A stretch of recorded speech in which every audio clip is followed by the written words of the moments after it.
Hello, good morning mga legs. Yan, may customer tayo rito. Honda Click 160, si Sir. Pakita muna natin yung owner. Ay, dito tayo para kita si Sir. Sir, good morning, Sir. Ano po name ni Sir? Henry. Si Sir Henry. Tama, Sir Henry. Nababasa ko yung chat mo, Sir. Ba't ka, Sir, napunta rito, Sir? Bala ko sana papalitan nung sa bracket ni sa auxiliary light. Bakit anong problema mo, Sir, ng bracket mo, Sir? Maalog eh. Malog, Sir. Oo. Sabi mo, may nabasag ba, Sir? Wala naman. Gas-gas. Sa ngayon kasi kumbaga dahil sa vibrate nung na-lost street yung Mga tornilyo, Oo. Sir. Gano'ng katagal na po ba yun, Sir? na. Siguro may 1 year na rin eh. Pero may- ilang beses na rin kasi nababaklas din kasi. So, yan. So, napunta ka rito para sa bracket, Sir. Palit bracket, Sir. Magkapalit tayo ng bracket. Oo, Sige, magpapalit. Sir. Baka may shoutout ka, Sir. Shoutout doon sa mga family ko doon sa Bulacan. Bulacan din ba kayo, Sir? Sa may San Jose del Monte. Yan, Sir. Sige, Sir. Tapos yung girlfriend ko. Ay, girlfriend, Sir. Message mo yan, Sir. Girlfriend pala, eh. Yung girlfriend ko po yung pangalan Desa po. Message mo, Sir. Naya, Sir. Hello. Walang message, Sir. Love you. Ayun, magpakilig kay Ma'am. Napatingin ako si Nikki. So, pakita natin yung bracket ni Sir. Ayan, o. Paano ba, Sir, makalog? Ayan. Ayan, o. Medyo makalungasan, no? So, papalitan natin ng Netsonet bracket na stainless na powder coated. Nakatunog nyo sa chassis yan. So, malalaman natin. Pag may problema yung motor ng second year, may mga nabasag o ano, nagagawa natin ang paraan yan kasi fabricator kami ng bracket. Ina-extend namin yung bracket para maikabit doon sa pwedeng pagkabitan. So, yan, balikan natin to. Maghahatid ako ng school. Bye-bye ka na, anak. Yan mga lights, video natin for comparison. Minsan nagko-compare tayo ng mga ilaw. So ngayon naman bracket. Tinakpan natin yung name ng bracket. Ito. Ayan o. Ay, makita ng konti. So ito yung matagal ng bracket natin. Nakakabit dito sa Honda Click 160. So nagpunta rito si Sir.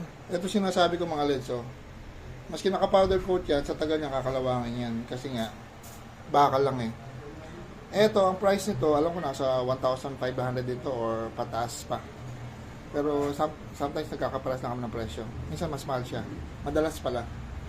So ito yung bracket na nakakabit na, mag 1 year. At ito yung kakabit natin. So pakita natin muna yung difference niya. Yung ito kasi stainless to na naka-powder coat. Ito naman black iron.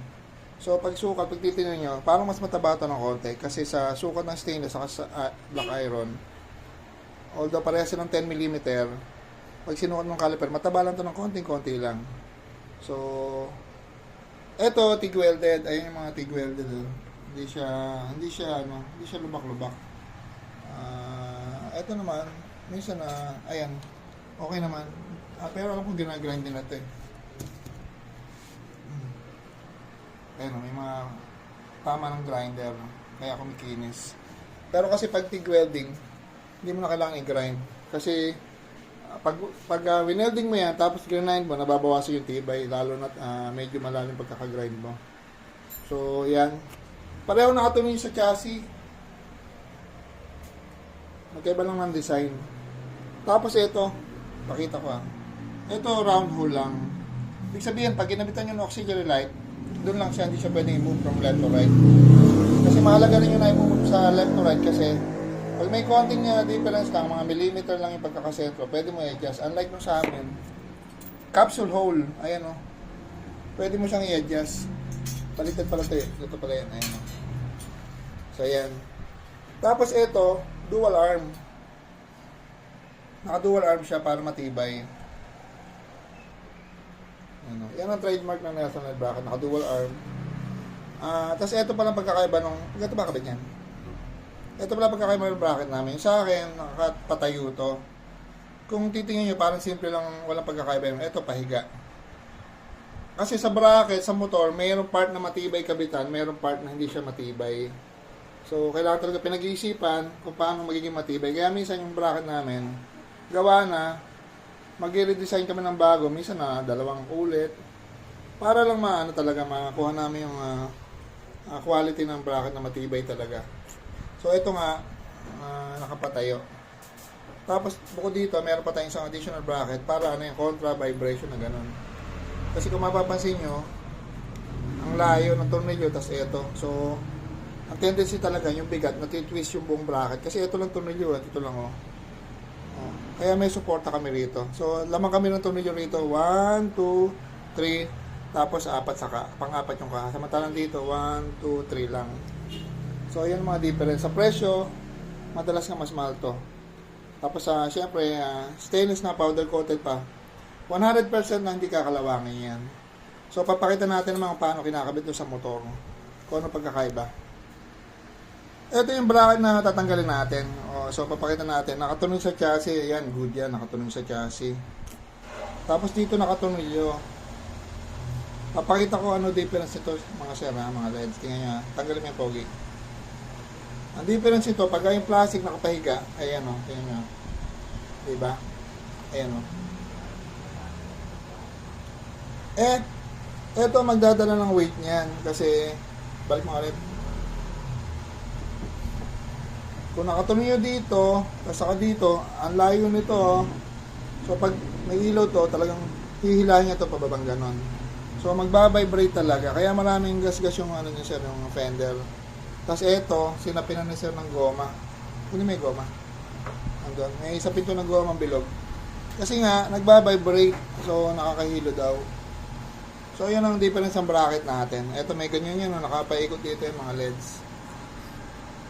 Yan ha, hindi ko tinakpan ko yung pangalan mo sir ha. Hindi kami katulad mo, tinatawag mo pera tayo mga ibang fabricator. So di natin may-mention yung bracket mo kung anong bracket yan. Pero kung user ka yan, alam mo na. So ito yung sa atin. Nakatuloy sa chassis. Tapos dito, ito yung kumukontra para hindi siya umuga. Tama, pagka nakakabit. Saka dito, ganun mga konti. Ito, itong part na to, ito, yan. Hindi mo kayang pababain niya ng kamay mo. Hindi mo kayang tulak yung pababang ganun. Bago mo mapababayan, basag na yan. So, ganun siya katigas. Ito yung matigas na part kasi, kumbaga, nakapa-vertical yung ano niya, ang kabitan. Pag horizontal kasi, yung plastic, ganyan-ganyan lang. Pag vertical, hindi talaga. So, ayan o. Yan ang difference sa Nelson Light bracket. Napakaraming difference yan. Sa quality, makukompare niya yung quality. Ayoko lang sabihin kung sino mas okay. Tapos, tanong mga sir, magkano to pogi? Eto, yung itong bracket na to, 1,650 daw bilhin ni sir. 1,850. 1,850, oh my god. 1,850, magkano lang black iron? Eto, 1,500 lang stainless. Black iron, isang buo, 100 plus ito. 700 to 800 plus. So, yan. Nelson LED bracket against versus other bracket. Thank you. Yan mga LEDs, natapos din natin. Honda Click 160. Ito na yung bracket natin. Bracket by Nelson LED. So kanina mabibrate siya pag ginanon ko, pag tinatap ko. Ayan. So kanina hindi siya ganun katigas pag kinabit niya. Papakita natin kung gaano katigas, papakita ni Pat. Yan, makikita naman natin. According sa owner, pagka yung kanina ng bracket niya, pag tumatakbo, mabibrate. So, ito naman siguro pala ito. Hindi kasi matigas na eh. But, kumpara ito sa kanina. So, pakita natin yung owner. Sir, ano masasabi niya? Sir, palagay mo sir, okay na sir? Okay po. Makita mo naman sir kung yung difference pa lang kanina sir. Yung difference pa lang kapag tinulak mo kanina sir, malambot eh. Oo, malambot talaga pag ginagawa. Kaya may mga sapin sir, no? So, palagay mo okay na sir. Ay, thank you sir.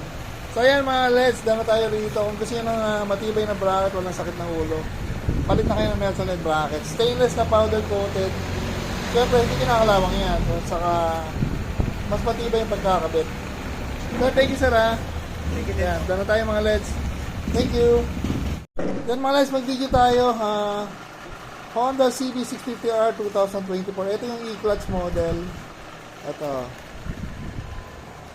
May e-clutch na yan, so pwede ka mag-drive na walang clutch sa cambio lang. Pero pwede pa rin gamitin yung clutch. So, kinabit natin dito, ito TDD Dominator, dala yan nila sir. Pati yung bracket, dala na sir, kaya sakto na rito yan, nakakabit na sa radiator, wala bang sabi? Paano man o? So yan, So, ginawa lang natin dito, nag-harness tayo sa... Yan, ginamit natin yung relay dito, yung mini relay. Kasi yung mga big bike, sobrang sikip ng pwesto ng relay. So, nagpalit tayo ng ibang relay para lang maluwag. So, pailaw na yung pot. Yung Dominator may modes yun eh. Pag pinatay siya, nagkapalit ng mode. Test nga natin, di pa natay-test, baka supply. Ayun o. Isa lang muna, isa lang mga on mo. Isang switch lang. Sige, on-off mo nga. Patay mo yan, ang kabila naman. Ayun. Ito yung parang flashlight, no? So, yung Dominator, eto, parang flashlight lang yan, naka-zoom.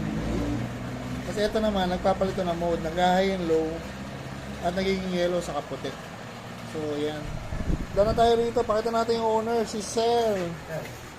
Taga saan nga po si Sir? Ano po, Bustos Bulacan. Taga Busos lang pala si Sir. Ano po name ni Sir? Ronaldo Gonzalez. Si Sir Ronaldo. Saan po nalaman shop namin, Sir? Sir? Saan niyo po nalaman shop namin, Sir? Recommended po ito ng Honda Big Bike. Ayun. Maliwag, Bulacan. Shoutout kay Sir yung... Highly recommended ng mga mekaniko doon. Ay, thank you, Sir. Yung mekaniko siguro dun, Sir, nag-recommend. Nakausap ko na minsan yun, Sir, eh. So, basta mga electrical, dito kayo pag mas okay. Okay naman gawa, Sir. Oh, very satisfied. 101% po. Thank you, Sir. Very satisfied. Maganda. Malinis. Ayun, salamat, Sir. So, ginawa natin dito, no, ating no-splice no electrical tank, kaya under warranty pa din. So, wala tayong in-splice dito, mas kaprasong wire. So, yan. Sir, thank you ulit, Sir. Salamat po. Salamat. Thank you. Sa ulitin. Yan, doon tayo.